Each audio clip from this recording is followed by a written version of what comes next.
अज्ञान तिमिरव्याप्ति मपाकृत्य यथा यथम। अगर कोई रात्रि भोजन करता हो तो उसे रात्रि भोजन का फल बता करके समीचीन श्रावक के द्वारा पाली जाने वाली क्रिया चर्या उसको प्रकाशित करके श्रावक धर्म में स्थापित कर देना बंधु, इसका नाम है प्रभावना अंग। ध्यान रखना।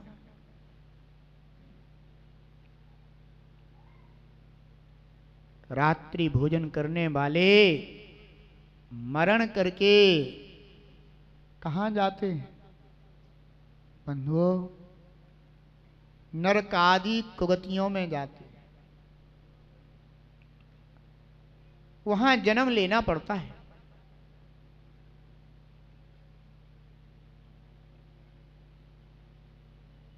ऐसे ऐसे जीव हुए जिन्होंने त्रिंच की पर्याय को धारण करके भी बंधुओं श्रावक के धर्मों का पालन किया है। पर्याय त्रिंच की है और धर्म श्रावक का है, क्योंकि कोई जरूरी नहीं है कि श्रावक मनुष्य ही हो सकता है, त्रिंच भी श्रावक हो सकता है।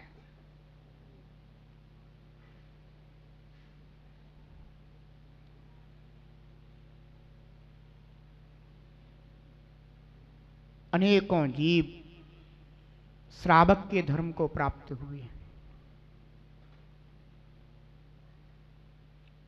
आप लोगों को शायद पता हो, घरों में जितनी भी महिलाएं रहती हैं ना, नगर में यदि निर्ग्रंथ संघ आ जाए और घर में चौका लगने लग जाए, समझ लेना ये सब श्राविकाएं जिन धर्म की प्रभावना कर रही हैं।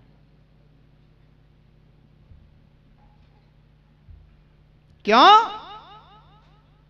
आज निर्ग्रंथ मुनराज आएंगे, हम उनका परगाहन करेंगे, दान का महात्म लोक में फैलाएंगे। कोई जरूरी नहीं है तो पोस्टर छपवाओ तभी प्रभाव ना होगी, बड़े बड़े नाम लिखवाओ तभी प्रभाव ना होगी,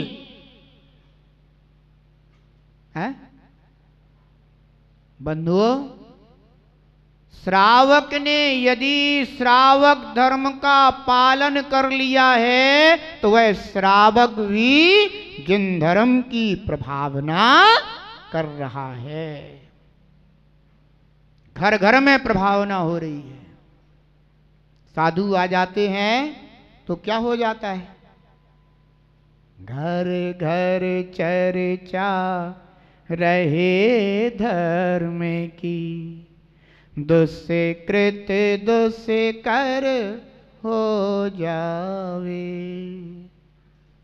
निर्ग्रंथ साधु आ जाते हैं, घर घर में चौका लगना शुरू हो जाता है, तो चर्चा किसकी होती है? धर्म की चर्चा होती है, क्योंकि जहां धर्मी की चर्चा है वहां धर्म की चर्चा है, जहां धर्म की चर्चा है वहां धर्मी की चर्चा है। छोटे छोटे बच्चे वे भी धर्म की चर्चा के रंग में रंगने लग जाते हैं। बंधुओं, एक परिवार है, परिवार में एक मां है, एक बेटा है। मां अपने पति से, माने जो पत्नी है वह अपने पति से अपने लिए खर्च के लिए यानी व्यवस्था के लिए कुछ ना कुछ पैसे इकट्ठे करती है, और बेटा है वह भी अपनी गुल्लक में अपने पापा से, मम्मी से, दादा से जो मिल गए उनसे कुछ ना कुछ पैसे लेकर के अपनी गोलक में डालता रहता है। नगर में निर्ग्रंथ मुनराज का, निर्ग्रंथ संघ का आगमन हुआ है। बेटा कह रहा है कि मां, इस गुल्लक में जितने भी पैसे हैं, इस गुल्लक के पैसे निकाल करके मैं मुनराज के लिए आहार दान दूंगा, चौका लगाऊंगा। मां, मेरे पैसे का उपयोग मुनराज की आहार दान में होना चाहिए। और मां कह रही मैं किटी पार्टी में जाऊंगी। बेटा ध्यान रखना, बच्चे के अंदर जिन धर्म की प्रभावना का भाव है और उस मां के अंदर अप्रभावना का ध्यान रखना बंधु। प्रभावना का तात्पर्य नहीं है कि ढोल धमाके बजाए जाए तो वही प्रभावना हो गई।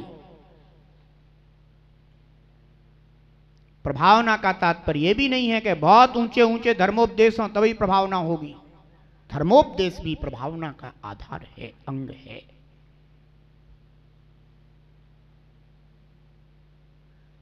बहुत बड़ी बड़ी धर्मशालाएं खड़ी करी जाएंगी तो धर्म प्रभावना होगी।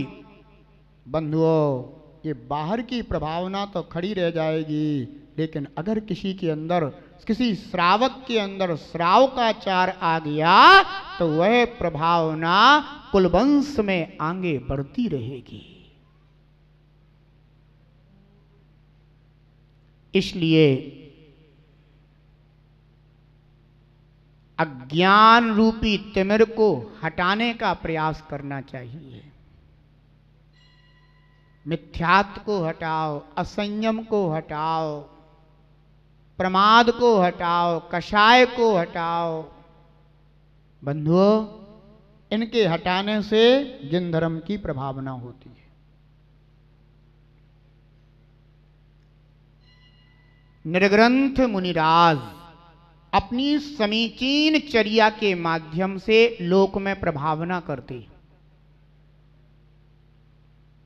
और जिन्हें सम्यक दर्शन नहीं होता बंधु, लेकिन अंतरंग में लालसा होती है कि मेरी ख्याति होनी चाहिए,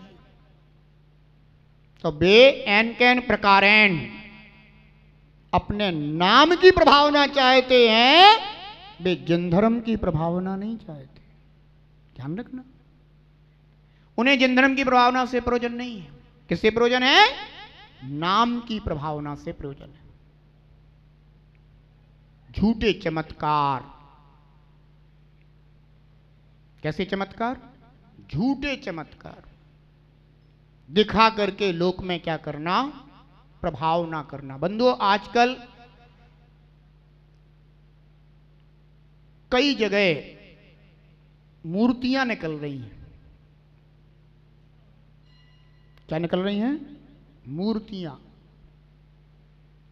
इनमें से अधिकांश तो फर्जी काम है।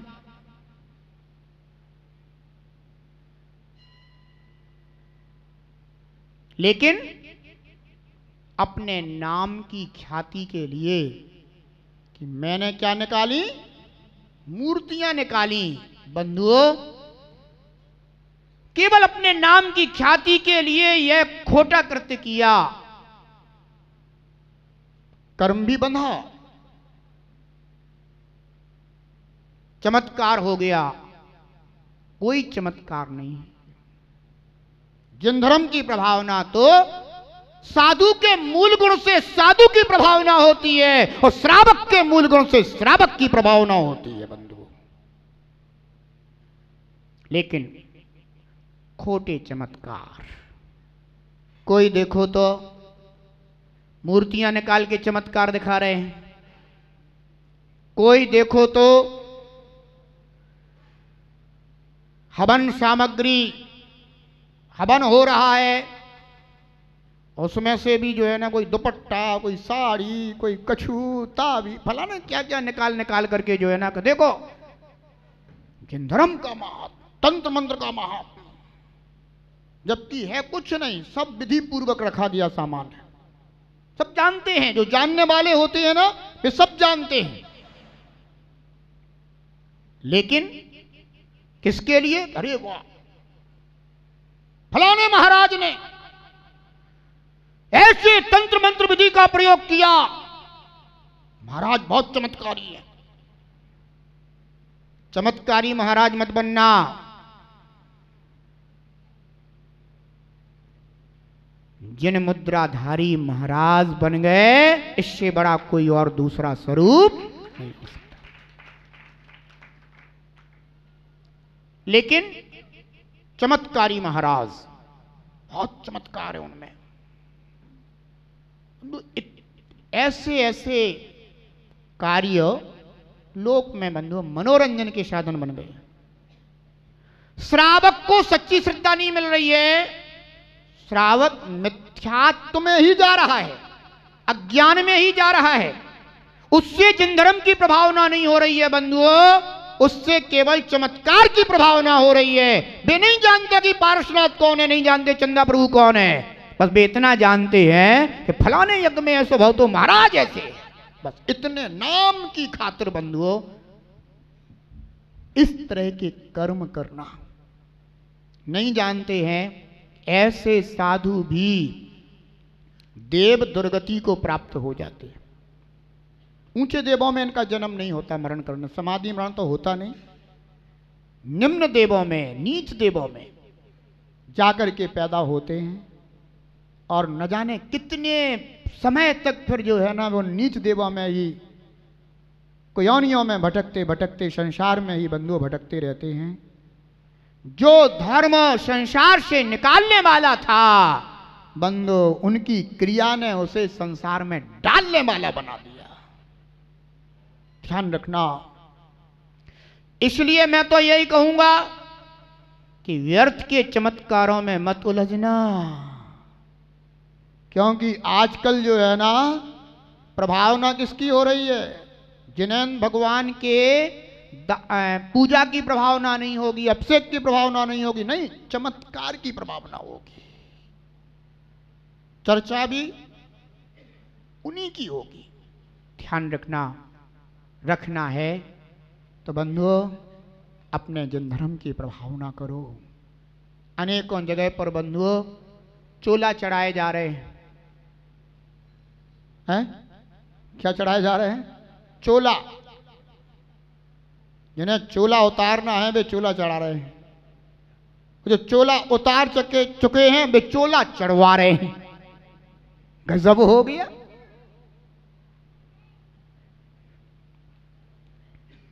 ध्यान रखो, सच्चा मार्ग दिखा दिया होगा। सम्यक दर्शन क्या है, सम्यक ज्ञान क्या है, सम्यक चारित्र क्या है, रत्नत्रय क्या है। ऐसे रत्नत्रय धर्म की अगर प्रभावना होती तो कहते कि जन शासन की प्रभावना हो रही है, और यदि अज्ञानकारियों से प्रभावना हो रही है तो बंधुओं वह लोक में कोई प्रभावना नहीं है, वो केवल एक तमाशा है। बस अंतर इतना है कि एक जादूगर वह अपने जादू से लोगों को प्रभावित कर रहा है, और एक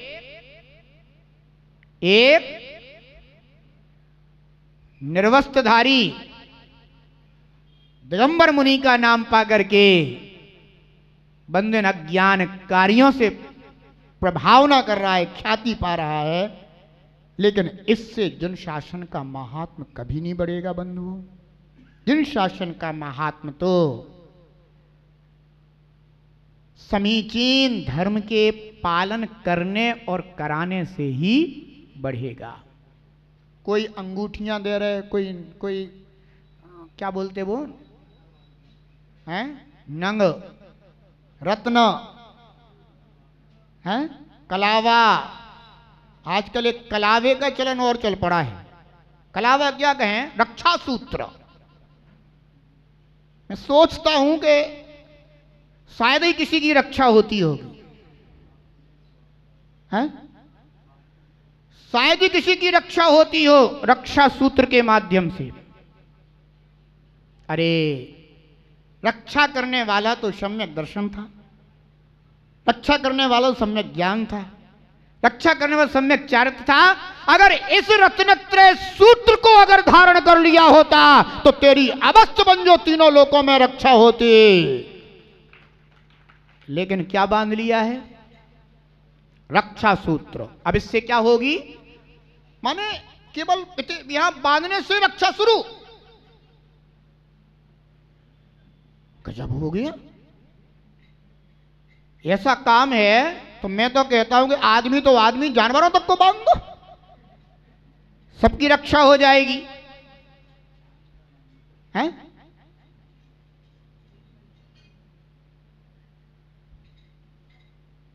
ध्यान रखना बंधुओं, केवल लोक प्रभाव न,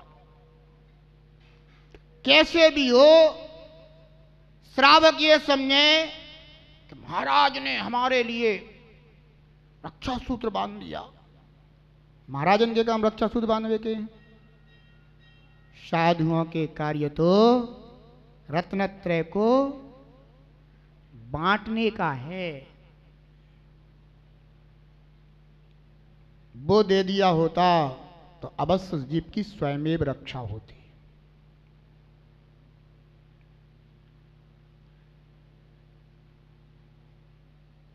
एकाध रक्षा सूत्र विद्यार्थी को बांध दो, जा पेपर देने चला जा, तो हो जाएगा पास। हम कह रहे ऊपर से नीचे तक भी बांध के चलो जाए तो भी पास है, मारो नहीं है। अरे जो उसका पास होने का मार्ग है, ज्ञानार्जन करना, विद्याभ्यास करना, वो करके जाएगा, अवश्य ही वह पास हो जाएगा। हर चीज का मार्ग होता है, जो उसी मार्ग से चलेगा तो वह उसमें सफलता प्राप्त करेगा। लेकिन आजकल तो साधुओं के पास है मास्टर की एक चाबी और ताले अनेक, कोई भी खुल जाएगा ताला। गजब गजब की चाबी प्राप्त कर ली है। बंधुओं, ये प्रभावना के साधन नहीं है, ये मात्र जनधर्म को हानि देने वाले कारण हैं। इनसे लोगों की श्रद्धा धर्म पर नहीं होगी। लोगों की श्रद्धा किस पर होगी? किसी की श्रद्धा अंगूठी पर हो रही है। आजकल मैं देखता हूं बहुत सारे लोगों के हाथों में एक कछुआ की अंगूठी रहती है। मैंने बहुत पहले, मैंने कभी ना देखी।